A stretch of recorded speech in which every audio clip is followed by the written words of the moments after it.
Video time. Let's talk about writing.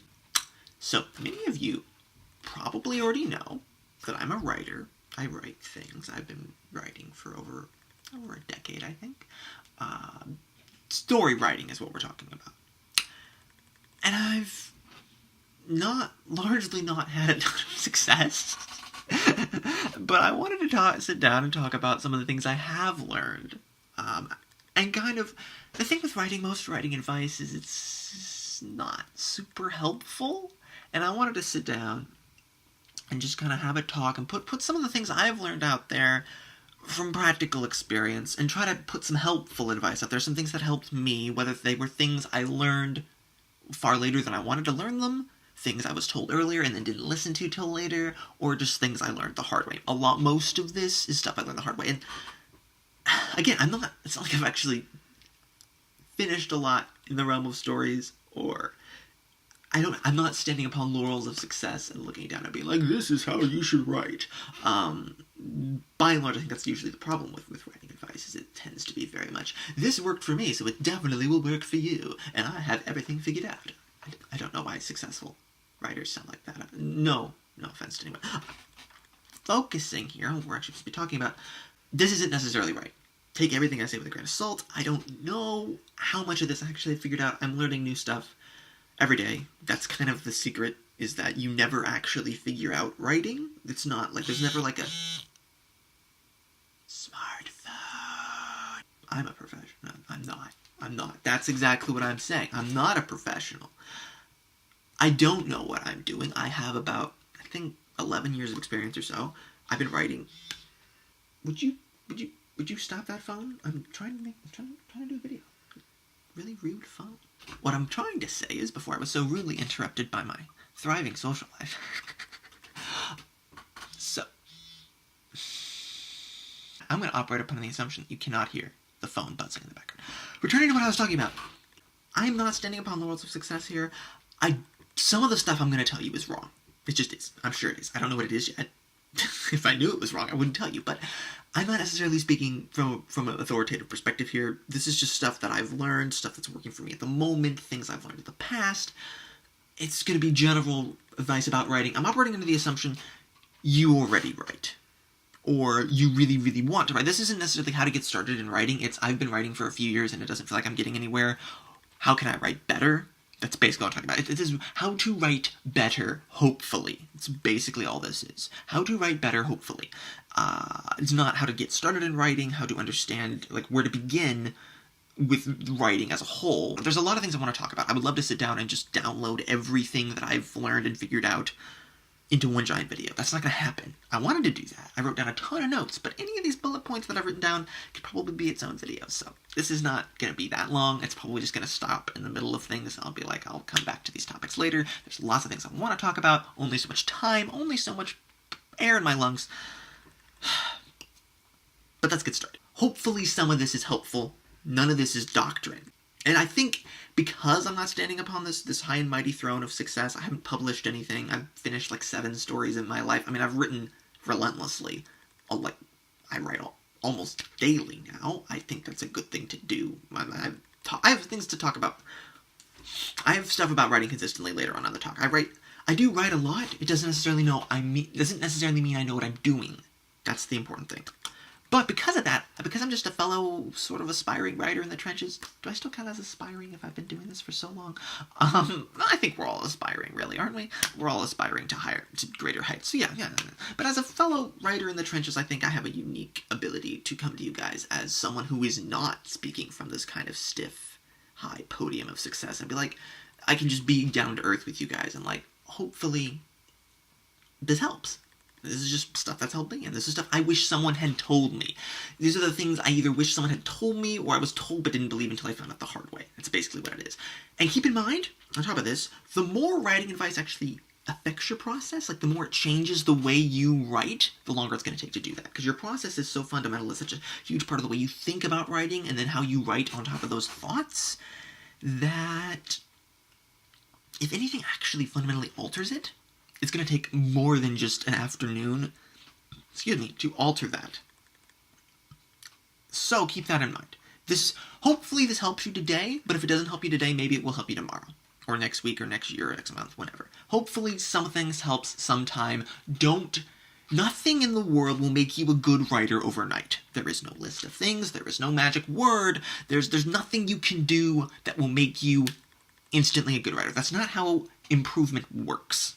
Of course, if you know the secret already to writing, and that's to write. Go out there and write and practice like any other art form in the world. Go out there and practice consistently and relentlessly, and you will get better. That being said, there are some things you can know, some pitfalls, some things to avoid, some things to pursue, some things to think about that can maybe help you do that better or faster or with more insight or whatever. So let's just get into it. First thing to know. This isn't really in any kind of order, but let's just call this the first thing to know. There are no rules about writing. Second of all, there are some rules. There's a lot of things in writing like this where there's those kind of dichotomies. But let's get into this a little bit. There are no rules about writing. There are some rules about storytelling. That's what's going on here. See, I kind of baited you. I was just trying to sound clever and funny. But there are no rules about writing. There are some rules about storytelling. This is super important, and you're going to learn more and more about what this means every day you write. You're going to be learning this for the rest of your life. A lot of this stuff is stuff you're going to learn the rest of your life. If it's right, I could be wrong. But I think it's right. There are no rules about writing. This is huge. The more you can impress this upon your brain, the better a writer you will become. Okay? What do I mean by this? When you say there are no rules, what does that mean? So the thing is, you can say this to yourself, there's no rules, I can write whatever I want, which is the terrifying truth is that once all skill is practice. Eventually you will reach a point where you can write whatever you want. That will come just by practice. That just comes inevitably if you write for long enough. And then you have to make the terrifying choice of what you want to write, which comes later. We'll talk about that in a little bit if I get to that. Focusing on the fact that there are no rules. You can say this to yourself, but it doesn't mean you understand what you're saying. Here's the thing. Let's take it slower a minute. You don't have to start a story at the beginning. You can start at the end. You can start in the middle. You can write through the entire story backwards, scene by scene. You can write through the entire story and just write the dialogue and skip all the description and prose, and then go back and add in the prose later. They call that underpainting, which is an amazing word. I've never tried that. I want to try it because it sounds awesome. But this is what they mean when I say there are no rules. There are no rules. All the things you think are rules are just little inherent assumptions you're making about ideas and about processes. And the more you write, the more you'll be able to identify your kind of unconscious assumptions and start to question them.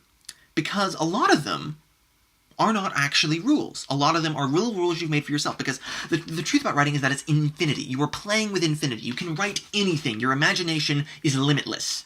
That's terrifying and kind of incomprehensible. So we come up with little rules. We come up with little ways to try to be like, well, I can only write a sentence this way. I have to make sure my sentences are balanced in this way. My prose has to have this specific rhythm. My dialogue has to be just like this and that. You come up with little rules. My paragraphs can only be this short or this long. You'll find yourself making these rules as you're writing.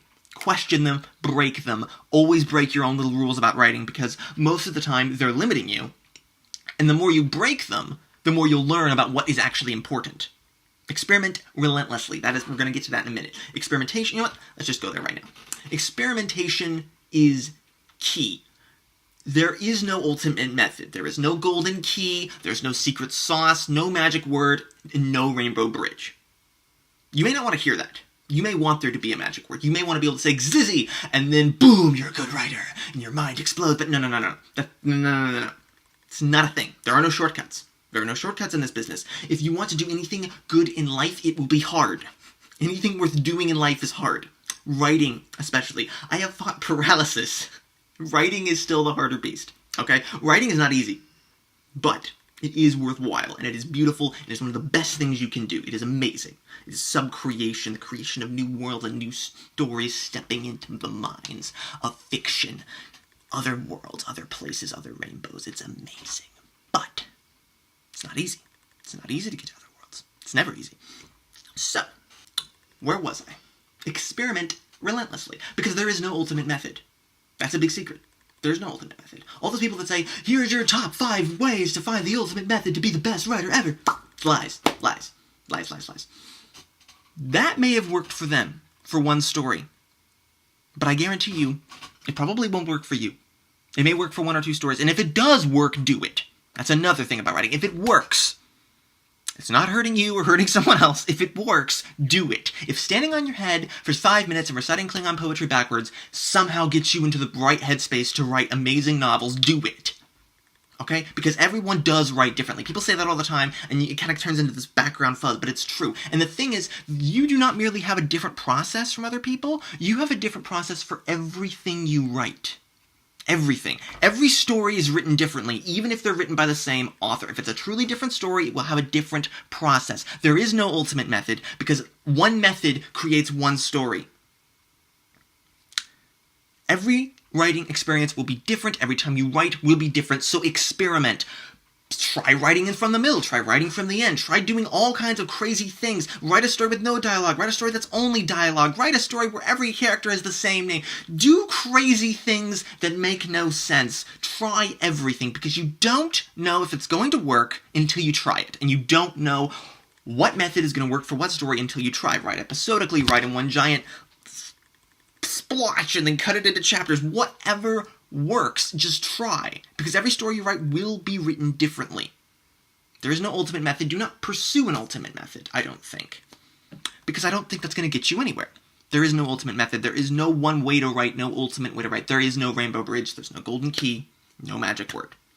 I think part of the reason why writers write so much about magic words, secret doors, little pathways, easy shortcuts to other places is because they wish those things existed, but they don't. That's why there's so many of those in stories, because they want them, but they're not there in real life. We want that kind of easy, pick up the sword from the stone and now you're king, but it's not how it actually works. But we want that, so of course we fill our stories with that. It's human. So, we still haven't gotten to the thing that there are some rules about storytelling, so let's get into that a little bit, because a lot of this is rules about storytelling. Experimenting relentlessly, that's kind of a rule about storytelling. Always, breaking your own little rules, challenge and testing everything to discover the truth. That's kind of a rule about storytelling. But here's a big thing, and I really should have prefaced this whole talk with this. There are actually two types of writers. This was huge when I figured this out. This kind of blew my mind a little bit. And you need to know this. This is one of those things that if you walk away from this, you need to know this. There are two types of writers. There are gardeners and architects. As far as I can tell, never the twain shall meet. I think some people lean more one way or the other. I've never met a person who's actually a mixture. I've met some people who are indecisive. But what does this mean? What was a gardener? What is an architect? I got this from a quote by George R. R. Martin. I've never read his work. It's not up my alley. But I respect him because of this quote. This quote, I think, me and him agree on this at least. He says, I think there are two types of writers, the architects and the gardeners. The architects plan everything ahead of time, like an architect building a house. They know how many rooms are going to be in the house, what kind of roof they're going to have, where the wires are going to run, what kind of plumbing there's going to be. They have the whole thing designed and blueprinted out before they even nail the first board up. The gardeners dig a hole, drop in a seed, and water it. They kind of know, excuse me, I have dyslexia, and I need glasses desperately, so we're going to see how I can read this. They kind of know what seed it is. They know if they planted a fantasy seed or a mystery seed or whatever. But as the plant comes up and they water it, they don't know how many branches it's going to have. They find out as it grows, and I'm much more a gardener than an architect. End quote. So, let's unpack this a little bit. Either you are an architect, as far as I can tell. Again, I don't necessarily know what I'm talking about here. I don't necessarily have all the answers. I learn new things every day. I'm sure I'll come back to this video eventually and be like, wow, what an idiot I was. But as far as I can tell, there are these two types of writers, and they work completely differently. And this is why you've probably encountered so much writing advice that's been completely useless to you. Because you probably were you're either an architect getting gardening advice, or you're a gardener getting architectural advice. These are the advice doesn't mesh. I'm trying to give a talk here. What I'm trying to talk about is like rules and things and ideas that will help both sides of the coin. But ultimately, I am a gardener writer. If I plan out a story, I can't tell it. If I plan out a story, I can't even begin it, because I already know how it goes. And if I try to begin it, it becomes a completely different story, because once I plant the seed, it of course grows into something completely different. An architectural writer can't just start mashing the keyboard and a story comes out. They have to plan it out first. It's two completely different approaches. They're kind of in opposites. And you need to know which one you are, and you can't know until you try both. Experiment relentlessly. Again, try planning out a story. I once sat down and I plotted out an entire sci-fi story, scene by freaking scene. Everything. I never wrote it. You know why? Because I already know how it goes. Why would I write that? I have no capacity to write that, because I already exhausted all of everything in this plot line. I already wrote it. It's just not in a form that's really particularly interesting. I already know how it ends. And as soon as I sat down to try to write it, it became so fundamentally different instantly that I was like, oh, all that work I did was completely worthless, because I won't use any of it. So keep in mind, all of the advice I'm giving you is from a gardening perspective. So when I talk about, just trying things, I'm a little bit biased because that's the only way I can write at all. But I think experimentation still applies within the realms of constructing plots and architectural ideas and so forth. But you need to find out whether you're a gardener or an architect, because the kind of advice that will help you and the kind of methods and approaches that will help you, the kind of way you think about your thoughts, is going to be different. And you're going to make yourself miserable if you're pursuing a path that is not compatible with your very, inherent nature of how you write. So, find out. Are you a gardener? Are you an architect? Do you plant a seed and water it and find out how it goes as you go along? Are you in there in the story walking with the characters, finding things out as they find them out? Or do you plan everything out first and then you go through and you paint the actual pictures? Find out what you are. Do that. The only way you can find out is by experimentation. And if you think you're maybe a bit of both, start to burst your bubble, you're probably just undecided. You probably haven't practiced enough to find out. If you write all the time and you finish stories all the time, you probably have already figured out what you are, whether or not you realize it. And maybe, I've yet to meet anyone who's a mixture of both. Maybe they do exist, but right now, as far as I can tell, if you think you're a mixture of both, you probably just haven't written a ton enough. You probably haven't written enough to find out. But again, I don't know. I don't know you. I don't know. But that is kind of a secret there, that the best thing you can do is write. And I've already talked about that, but just write. If you write tomorrow, you'll never write at all, because tomorrow, by the time it comes, will be today. So if you want to be good at this, you will not, there's no switch you can flip where, oh, now I'm good at writing. And for the first few years, to be brutally honest, you're not going to like your work because you have good taste. And when you first start out, you're going to be a terrible writer, because of course you are. Have you seen people trying to figure out jump rope for the first time? They're terrible. So you're going to start out terrible, but you're going to get better. And eventually you will reach that magical point where your work lines up with your taste. It doesn't get any easier there. It actually gets harder, but you will get there. Well, it gets harder because then you realize that you can write perfectly great prose, but it doesn't necessarily have anything to do with your story, and you are faced with the terrifying decision that you have to decide what you're actually going to talk about, what your story actually has to be about, because you can't just pursue whatever you said that sounded good. Now you have to pursue what you're saying that's relevant, and you have to weed out what's relevant from among plenty of perfectly good sentences. Hard. Very hard. Very, very hard. Hard. What else? I've lost my train of thought because I'm jumping all around in my notes. Yeah, okay, this is where I was actually supposed to be in the talk. Whatever you do, write first, write endlessly. If you write consistently, you are a writer. Doesn't mean you're a good writer. I don't know if I'm a good writer. I think I'm a decent writer. I have a lot to learn. I learn every day, and I'm still trying to finish things. Let's just go through a few last notes, and then I'm going to wrap this up, because I think this has actually been a pretty nicely contained talk for once, even though it's been really rambly. When you're writing, emulate what the greats did well. Do not try to be the greats themselves. Do not try to be someone else. The way you write is going to be individual. There's no ultimate method. There's no ultimate, standard either. If you're trying to be someone you're not, you will never write anything good. I've done this so many times. When I was young, I wanted to be Tolkien. I loved Tolkien. I tried to write Lord of the Rings many, many times. I learned a lot about writing through that, but I did not finish any stories that I'm proud of. I finished nothing pursuing that, really. So yeah, don't do that. Don't try to be someone you're not. Your style, your power, your skill, the stories you want to tell are already in your heart.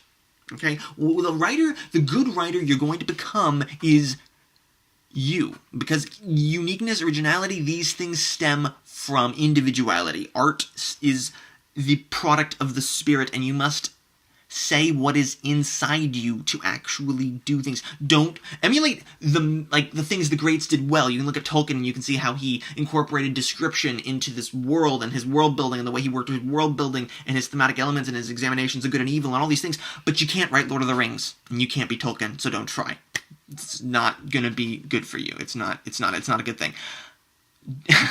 My latest thing was I really wanted to be Diana Wynne Jones and write Howl's Moving Castle. But you know what? I'm not Diana Wynne Jones, and I can't write Howl's Moving Castle. That was already written. It's beautiful. It's not my style. It's not me. So you don't try to do that. I think I'm going to close out there, actually, because I think the other topics I'm getting into are kind of a different talk. So, in conclusion, there are no rules about writing. Experiment and break your own little rules constantly.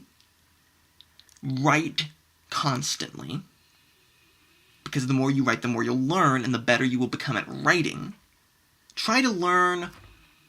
We talked a little bit, there are some rules for storytelling. We'll get into that in another video, maybe. This has been super rambly. I'm tired. We're going to stop there. So, yeah. I cannot remember for the life of me what I talked about or what I was talking about, but we're done now. You know what I said. You were there. All right. Well, good luck in the trenches writing, and God bless you all.